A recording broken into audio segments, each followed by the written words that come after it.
Hey, campfire crew, let's get it on.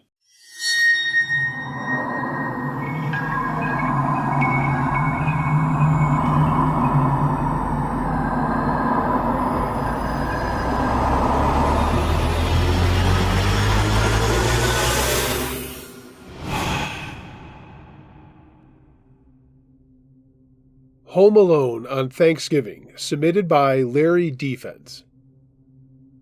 This happened in 2017. I'd been married for 7 years and we had 2 wonderful children, and we just moved into a new house and we were redoing a lot of it. Scratch that. I was redoing a lot of it. When I mean a lot of stuff, I mean a lot of stuff. There are some things that I won't do on my own, like electrical and plumbing. I know the basics, but also know my limits. But I am very good at roughing, drywalling, finishing, and that sort of stuff. The place wasn't really a fixer-upper, but there were things that I wanted to change immediately, and that included a revamped finished basement, and they also had this large patio on the back of the house that I wanted to turn into an additional family room.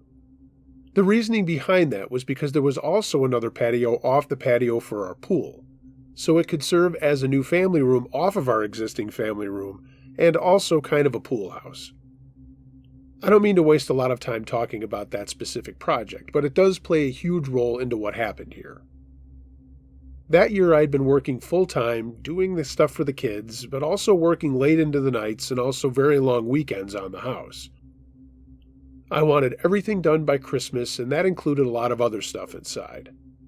But this room was important to me because I was putting in a wood-burning fireplace, and it was going to be where our Christmas tree and all that stuff was. Suffice it to say, with 2 little kids in school and working long hours, it didn't take long for me to come down with something, and of course it came right before Thanksgiving.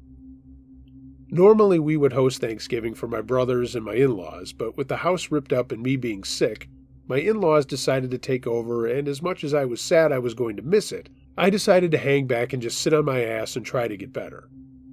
It sounds funny, but as a 25-year-old I would have laughed at such a thing. But now that I'm in my early 30s, I know how important health is, and as much as I was bummed to miss a holiday, I wanted to be healthy for the next one. So my family took off to my in-laws about an hour away, and I was just going to chill in front of the TV, watch football, eat some soup, and just relax. As run down and as tired as I was also feisty and wanting to do something. So I thought I would also clean 2 of my handguns while I watched TV. Normally something I would do in my shop in the basement, but no one was home, so what the hell. And I'm glad I made that decision. I laid a towel down on a TV tray, broke out my kit, and got to work on my S&W 686. I keep my handguns very clean and locked up for those of you wondering, but I had been shooting this one and another my wife had purchased for me for my birthday lately at the range, so I just wanted to keep them tip-top too. While I was working, I noticed a draft coming from the door that would be my French doors, leading to the newly formed family room. There was also another set of French doors going out to the backyard, and one of them had been giving me trouble. I had set the frame incorrectly and was waiting for a buddy to come over to help me fix it, but for some reason the door handles just wouldn't stick. Sometimes the doors would open, at least one of them was not locked with the deadbolt at the ceiling. I got up after finishing my 686 and checked on it. Sure enough, the door was open. I went over cursing myself for not doing it right the first time, closed the door, and fiddled with the handles until I knew it was secure. I went back to my chair and continued on with my H&K VP9. This was the new one my wife had just purchased for me, and I liked it a lot. I've never been a big 9mm guy, but I love this handgun. Normally, I would have put these 2 right back in the safe, but being home alone, not feeling great, and let's face it, lazy, I left them on an end table next to me and cleaned up my tools. Then I went and got a bowl of soup and some water, and sat back down to eat. My wife texted me and asked how I was doing and that they were thinking about staying overnight at her parents' house. I texted her that I was fine and feeling a little better, and that was fine as well if she wanted to stay. About 5 in the afternoon, I started to doze off. Probably a mixture of the medicine I was taking and the fact that I was just whipped. For some reason, I thought I would have fallen asleep earlier in the day, but I hadn't. When I woke up, it was about 6:30. The house was totally dark, and I had turned the TV off before I drifted off, but I noticed it was chilly in the room. I immediately thought, that fucking door again, and slowly decided to go and fix it again. That's when I heard a sigh off to my right. At first I thought it was just in my head, but as I sat there listening, I heard it again. It wasn't like a light sigh like someone was sad. It was the sound of someone who sounded like they were tired, or maybe they were hurt. I peered through the darkness of the room and saw something as my eyes adjusted. There are some blue lights on our refrigerator, which were across the room in this open concept area we have. They're not super bright, but they do give off a little bit of light in the kitchen. What caught my attention and immediately shocked me into reality was the fact that they went away for a second, and then came back, like someone had leaned forward in my view and blocked the lights for a second. Between us was the end table and a lamp, but I remember just that morning my oldest had told me the bulb was out in the lamp. Reality was coming crashing in on me pretty hard. There was someone sitting in the same room as me in my house. What the hell was going on? I slowly reached over and grabbed what I realized quickly was my VP9. Mind you, neither of my firearms were loaded, but for some reason that made me feel a hell of a lot better anyway.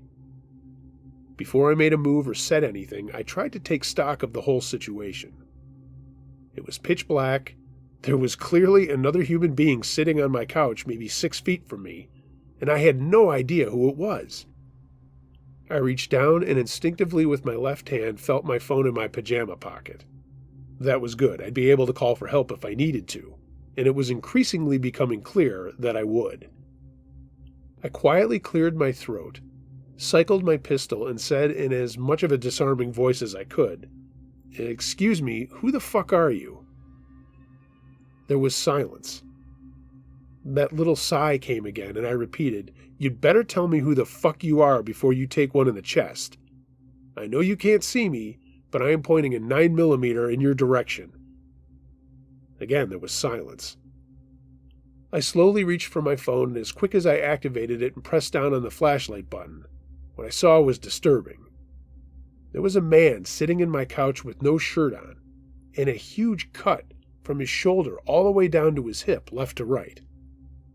He wasn't really bleeding, but he certainly had been, and I could tell that it had happened some point today because while he wasn't gushing blood, the blood did look fresh and it had dried and coagulated a bit across the entire injury. He didn't move and didn't even look at me, his eyes closed, and he made that sighing noise again. I quickly ran to the other side of the room and turned on the light that was on another end table, and now I could see everything. This guy was really banged up. He looked like he had just had his ass kicked 6 ways from Sunday, and I immediately fumbled to dial 911. I kept my pistol trained on him as I spoke frantically to the operator as to what was happening. She took my info and asked a whole bunch of questions about the guy I couldn't answer, like who he was, why he was there, was he breathing? Well, that one I could answer. And I kept just repeating to get someone out here, and more likely that an ambulance. The woman said that, yes, that was in progress and that I should stay right where I was. I did tell her that I had a pistol in my hand and tried to say under my breath that I didn't have it loaded, without this guy hearing. I didn't want him knowing that, even though he didn't look like he was in any shape to start anything with me. I told her to tell the people on their way to come to my backyard and come through my family room door, as that's how I figured he got in. She said the officers would do that, and then we could open the front door or whatever for emergency services. She told me to stay on the phone with her, and that's when I heard a noise from behind me. It was a scuffling sound coming from my family room. Without telling her what was going on, I turned and looked over my shoulder, and standing at the French doors to this family room that we were in were 2 faces. 2 men looking in. I yelled out to them, "Who the fuck are you?" And the dispatcher asked what was going on, and I yelled, "There's 2 guys outside my door looking at me." I took my pistol aim off the guy on the couch and pointed it at them. I yelled out again, "Who the fuck are you?" They took one look at me, and one guy said in a pretty loud voice, "Fuck Shorty, fuck this shit." Then they turned around and ran out of my new family room. I'm not going to talk about what kind of tough guy I am. I'm not. I almost pissed my pants. I've got one guy sitting here in my family room, two guys outside in my new family room, no bullets in my pistol, and I'm going out of my head. Thankfully, we do live in suburbia, and the police showed up in less than 8 minutes. They announced their presence and came to my back door, and I held up my hand with my pistol, and they said to walk back towards the wall with the doors, and I did. They came in, and one officer said, slowly put the pistol down, and I did. By now I had set my phone down as well, and they began asking what was going on. I told them everything, and that neither of my pistols were loaded, and that I had just fallen asleep. And that's when this guy showed up. I told them about my back door, and that's the only way I figured he got in. The guy was completely unresponsive, and he was unresponsive as well when we let the emergency guys in. They immediately got him to a gurney and into an ambulance, and the police asked me tons of questions. I answered them all as best I could. I told them I was home by myself with my family out of town, that I was battling being sick, and that I had no idea who this guy was, other than that the other guy who showed up at the house looking for him called him Shorty. Turns out there was a report of 3 guys breaking into a house a few blocks from mine. One of the guys, when accosted, jumped out a window, and they were pretty sure it was the guy with the giant cut across his chest. Somehow he had made it over to my house, and in his stupor opened the back door. He just came in and sat down, not knowing I was in the room because it was completely dark. How his buddies found him, I have no idea. So yeah, the police left after a while, and they said they'd be following up. I told them I was available for whatever, and one of the officers joked that I'd really better get my shit together and fix my back door, despite saying how safe our town is. Needless to say, my phone call to my wife was a little more than energetic. Suddenly I was feeling much, much better. She was worried but happy I was safe.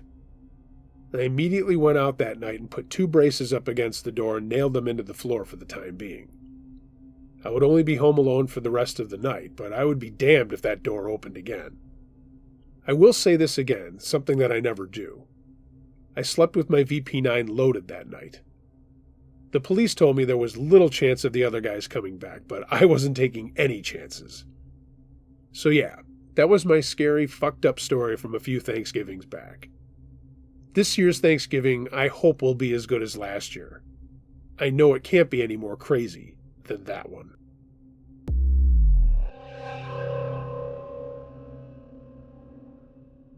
Something at Our Cabin, submitted by Charlie P. It was 2006, and my family decided to have Thanksgiving at our hunting cabin in the Mark Twain National Forest in the Ozarks. There are only 3 cabins near one another where we are located, and still are, and it's really a slice of heaven. That year it was going to be just my immediate family and my grandfather, as my grandmother had just passed away, and a lot of our relatives had spent a good amount of time in our area when that happened. My grandfather didn't feel like traveling anywhere else, and that cabin was one of his favorite places. So it was just me, my brother Rick, my sister Annie, my mom, my dad, and my grandfather. It's a very cozy cabin with 2 bedrooms. It's not a shack like a lot of guys like to go hunting in. This was an extremely well-built family-owned cabin that's been in our family since the late 60s. We got there the night before Thanksgiving and did a lot of prep work late into the night. We were going to deep fry a turkey. My mom had made her famous venison stew, and we had all the trimmings and extras for a great Thanksgiving feast. We did have a satellite dish out there, but this year the TV stayed off. We all just sat around listening to music and talking and playing cards.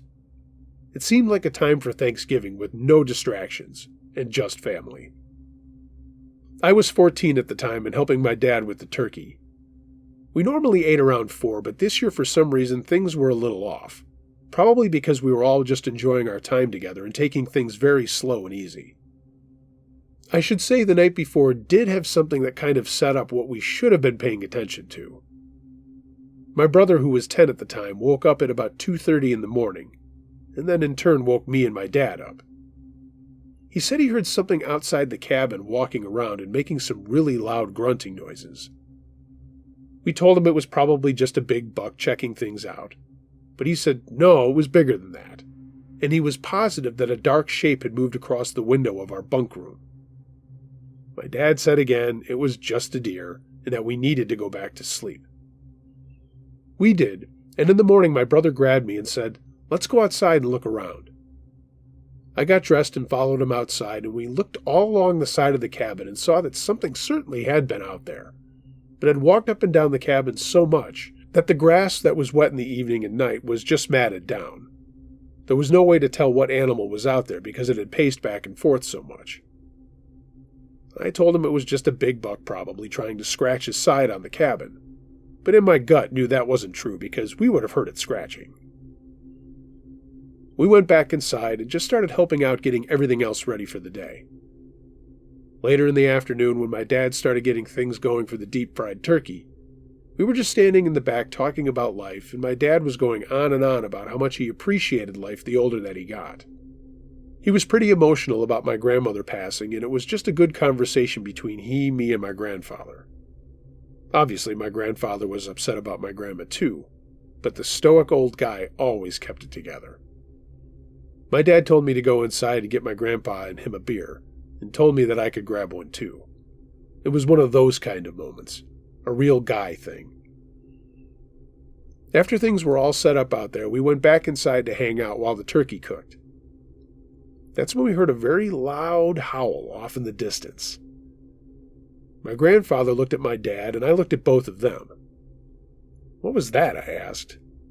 I'd been coming out to the cabin since I was 3 and had been hunting with my dad and grandfather for many, many years. I'd never heard a sound like that before. My grandfather broke the silence with, "Sounds like a Bigfoot," and we all burst into laughter. I then started to ask him about all the Bigfoot stories that he knew, and he had plenty. Bigfoot tales in the Ozarks are like flies on poop. They're everywhere. It seems everyone has their story, but no one in my family or circle of friends had ever experienced anything like that anywhere in the woods. We were still chuckling about it when my dad went out to check on the turkey and came back and said it would be ready in half an hour. The rest of us kept playing cards and talking and having a good time when the howl came again. It was much closer than it had been before, and this time my dad looked up with a look of concern on his face. He put his hand to his chin and said, It was dark now. My dad was going to switch on the floodlight to the backyard of our cabin when we heard a massive howl right behind our place. I mean, it was the loudest howl/screech I had ever heard in my entire life. My dad ran to our locked gun rack, unlocked it, and took off his .30-30. There were shells right above the rack, and he jammed a box into his pocket and chambered around. My mom had screamed loudly, which of course made my little sister scream too. My brother and I jumped out of our chairs when we heard that scream. My dad looked at us and said, "Don't anyone move," and he went to the back door. We all sat there watching him open the door slowly and raising his rifle before he took a step outside. Everything was dead silent. The music had stopped, and we could just hear one another breathing. By now my grandfather and I had gotten up, not listening to my father, and we followed him towards the door. My dad yelled out, "Shit!" and we saw what he was talking about. The turkey fryer had been knocked over. He jumped towards it and turned off the gas, but then stopped short. "Where's the freaking bird?" he asked out loud. There was no turkey near the spilled fryer. That's when we heard the howl again at the edge of the woods in our yard. My dad raised his rifle in the direction where he thought it was coming from, and everything was silent again. My sister did scream again in the cabin, and my mom told her to be quiet. Everything was dead calm once again, and we all scoured the darkness towards the edge of the light in our yard. Finally, my dad started to lower the rifle when he jerked it back up and said, "What in God's name is that?" We all looked in the direction of where the barrel of his rifle was pointing, and at the edge of our yard we saw a giant dark figure standing at the edge of the forest. This thing looked like it was 10 feet tall. I'm sure it wasn't that tall, but it was massive. I mean, it honestly looked like a wooden statue standing there. And there in the darkness, lit up only by the floodlight, we could see our Thanksgiving turkey dangling from one massive hand or paw or whatever. The thing was covered in hair. My dad shot the rifle, a wild shot nowhere near this thing, and everyone yelled out with my mom and sister inside screaming. This thing never flinched. It just stood there and then made another howl, not as loud as before. And then it just turned and stomped off into the woods. We all stood there, standing in shock. I mean, for crying out loud, we had just been laughing at Bigfoot stories, and now this. All those people I thought were kooks making stuff up, well, open mouth, insert foot. We had just seen something we had never seen before, and the only explanation was Bigfoot. Everything calmed down, and my dad said, "Everyone back in the cabin." We all went in and locked the door and sat near the fireplace talking about what had just happened. My mom was very upset about the turkey. My brother was terrified that this thing would come back. I was secretly hoping it would. And my grandfather just summed it up and said, "Well, wasn't that something?" So that year we never had turkey for Thanksgiving, just my mom's awesome venison stew and all the other fixings. Nothing else happened for the rest of the night nor the next day. I haven't really told anyone this story other than my close friends. I don't want anyone thinking I'm some kind of whack job. But the fact of the matter is, my dad and grandfather saw what I saw too, and the rest of my family certainly heard it. As I get older and look back at all of this, cherishing the memories of our cabin and the memories to come, I can smile. I'm thankful for my family, I'm thankful for our hunting cabin, and I'm thankful for what I saw.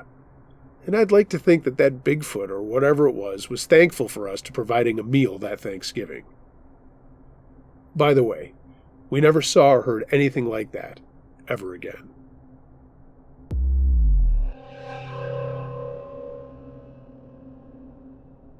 Okay, gang, as is tradition, let's end this Thanksgiving with a couple of funny ones. Whoops by Steel34. I have a rather large family on my father's side. He's number 3 of 10 siblings, and all of the siblings have multiple children, my cousins. While talking to my female cousin about where she was going to go to school, her newest boyfriend took offense to my questioning. Why? He thought I was another guy trying to hit on his girl. Mind you, there were 60-plus people at this Thanksgiving gathering.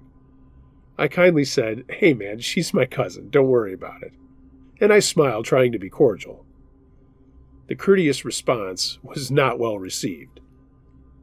Homemade moonshine had been going around for about 3 hours now, and this guy was now visibly drunk.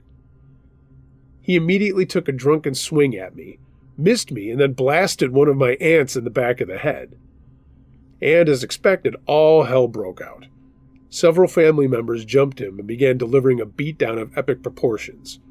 My grandmother and everyone else was screaming, and I was caught up in the mix. We really felt bad for the girlfriend. My cousin ended up having to take this poor idiot to the ER. Several family members ended up going as well due to fighting each other. And dinner never got served because of all the commotion, which caused the large serving table to spill over. It was a heartbreaking Thanksgiving, yet now satisfying to talk about years later. And this one is a guy after my own heart. A Stand-Up Guy by Moby323. This was years ago when electric ice cream makers were relatively new, or at least the affordable ones were new. So for Thanksgiving, my wife's family decided rather than having people bake desserts, after dinner we would all make homemade ice cream instead. A cute family bonding moment, right? We used good ingredients and made some really high-quality ice cream. It was fun and all the kids enjoyed it a lot. But when we were done making the ice cream, my wife's aunt put the ice cream aside and proceeded to pull out some shitty store-brand ice cream to serve to the kids. What was the logic behind this? They explained that the homemade ice cream was only for the adults, and the kids just got store-bought ice cream because they can't appreciate the good stuff anyway. Maybe that was true, but regardless, the kids really wanted to eat the homemade stuff simply because they made it themselves. They were really put out, and some tears were shed. I don't blame them. I spoke up and said, "Hey, don't be heartless. Let the kids have the stuff they made. I mean, give them at least a little bit." In my family, the kids are the focus on holidays. It's about the enjoyment we get by seeing them so happy. And anyway, my wife's aunts refused to listen, gave me shit about how, "You don't understand, you don't have kids." And I was like, "Yeah, but I was a kid, and I know how crappy I would feel." but they put their foot down and said no. There wasn't enough to go around. The kids eat the crappy ice cream. One aunt said, "If you want them to have some so badly, then you can share your portion with them." I said, "All right, okie dokie, that's what I'll do." So thank goodness for kind people. When I went to serve myself, I got a big-ass salad bowl and filled it all the way to the top. Grabbed 6 spoons and then went and sat at the kids' table, and we all just pigged out on my portion. Well, that didn't go over well with just about everybody. There was hardly any ice cream left, so what did the adults have to do? Pull the shitty ice cream out of the fridge and eat that instead, sulking and at the same time trying to maintain their dignity. It was pretty much angry silence for the next hour until we left. I was worried my wife was going to be pissed and tell me off once we got in the car, but instead she laughed and told me she loved me.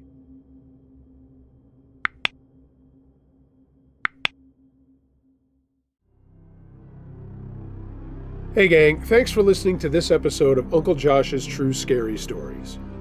If you have a true scary story of any nature that you'd like to hear narrated on my podcast or channel, email it to unclejoshtruescarystories@gmail.com. I read them all. If you haven't already, please like, share, and subscribe to my channel. Follow me on social media. All the links to that are in the description below. And if you want to take it a step further, find my Patreon link down there too, or think about buying some Uncle Josh Campfire Crew merchandise.